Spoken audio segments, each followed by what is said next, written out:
Because as fans, oftentimes we root for the fighters who are from our same country or of our same race. That's common and that's normal. You know, it's normal that if this fighter's from your city or this fighter's from your country and you're fighting somebody from another country, that you root for him. It's normal, right? Why so many African American fans are rooting against Crawford in this Canelo fight? I understand the Mexican fans riding with their guy. Oh yeah, he's gonna beat him up, he's gonna pummel him, he's gonna do all this. Just because Terence Buck Crawford pummeled Errol Spence, the Tankamaniacs, the Al Haymanites, they're all rooting against Crawford. Make that shit make sense to me. They all rooting for Canelo. They all feeding the narrative that he's too big and he's too strong and Crawford ain't fight nobody. Those are the floating out the rumors of Crawford being with Snack, of Crawford doing steroids, of what is going on. So you got the Mexicans backing Canelo and a portion of the African American community also backing Canelo. But what happens when he put the beats on Canelo? Guess what? They're gonna start that same narrative about how he on Snack, he's with Victor Conte, they cheated. Victor Conte got out of jail. He's never been in trouble. He's never been arrested. When you suggest that this guy's participating in illegal activities just because you hate Crawford and you cannot give him credit, I want to remind you that Victor Conte is a guy who was making illegal steroids and went to federal prison and got out, started his business, and has never been in trouble afterwards.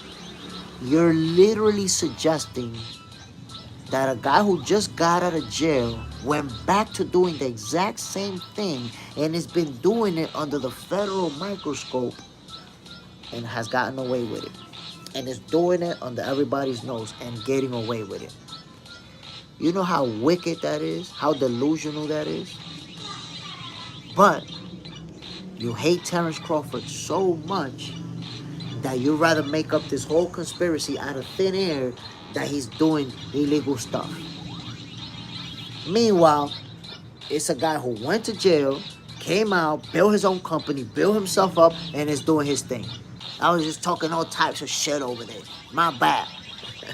But again, my peoples, you have to take into consideration that Victor Conte's a guy who's never been in trouble after he got out of jail. You think people don't change? You think somebody's gonna get out of federal custody and go right back to doing the same thing and not get busted almost right away? He would have been got arrested. He would have been in jail already if he was involved in steroids now. One thing is getting away with stuff where nobody knows who you are. We didn't know Victor Conte until the whole Barry Bonds situation, the whole Balco shit hit the fan. That's when we found out, when the clear and the cream and all that stuff.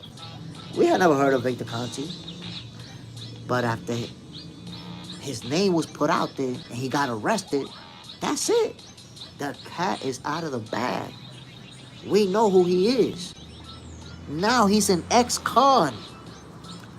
And you think under the federal microscope, he's just selling steroids left and right to athletes and nobody knows. Come on, my people. You got to stop doing that. I know you might want to hate on Terence Crawford, but you got to stop, putting together these crazy conspiracies out of thin air because he did it in the past. He must be doing it again. Huh? That's the logic? Frontline. Nah, Smith, he learned how to beat the system. Listen, you don't beat the federal system. You should have known that by now. You should have known that by now, Frontline. That's your hate for Terence Crawford that makes you come up with that. Think about it. You're making it out of thin air. How do you know that he's doing something illegal? You just decided that he is. He just is. Come on, bro. Come on. You see what I'm saying? How are we spinning this narrative on Terence Crawford and saying that he's on snack and he's on steroids, but Canelo's the guy who popped dirty. Canelo's the guy who got suspended. He served a suspension for popping dirty. And we're gonna spin this narrative on Terence Buck Crawford, who never popped dirty, who's never been involved in any type of controversy. I don't understand it. The hate is crazy. I knew that pummeling Errol Spence the way that he did was gonna get some type of hate reaction. But I didn't know we was gonna be dealing with the hate 2 years down the line.